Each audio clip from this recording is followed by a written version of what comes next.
লোকটি বড় শান্ত। তার যেমন মাথার ব্যামক কেউ কখনো জানতো?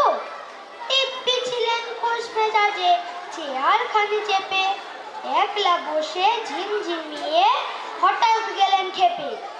আঁতকে উঠে হাত পা ছুড়ে চোখটি করে গোল, হঠাৎ বলেন, গেলুম গেলুম, আমায় ধরে দোল।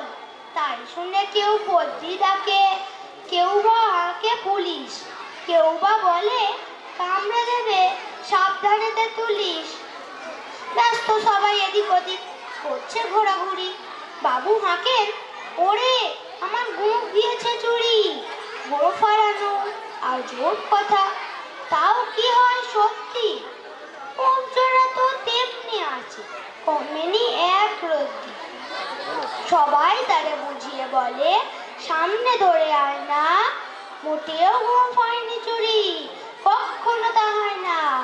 রেগে আগুন, তেলে বেগুন, তেরে বলেন তিনি, কার কথার ঢাড্ডারি, সব বেটাকেই চিনি। নোংরা ঝাঁটা, ক্যাংরা ঝাঁটা, বিচ্ছিরি আর ময়লা, এমন গোঁফ তো রাখতো জানি শ্যামবাবুদের গয়লা। এ গোঁফ যদি আমার বলিস, করবো তোদের জবাই। এই না বলে জরিমানা দিলেন তিনি সবাই।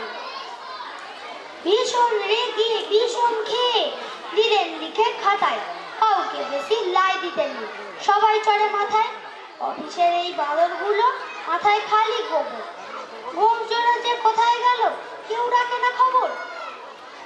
ইচ্ছে করে এই বেটাদের গোঁফ ধরে খুব নাচে, মুখ্যগুলোর মুন্ডু ধরে কোদাল দিয়ে চাচে। গোঁফকে কেবল তোমার আমার, গোঁফ কি কারোর কেনা?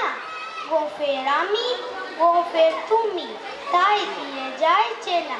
গোঁফের আমি, গোঁফের তুমি, তাই দিয়ে যায় চেনা। নমস্কার। Thank you, Ankesh. Our next performance, recitation, Dibbo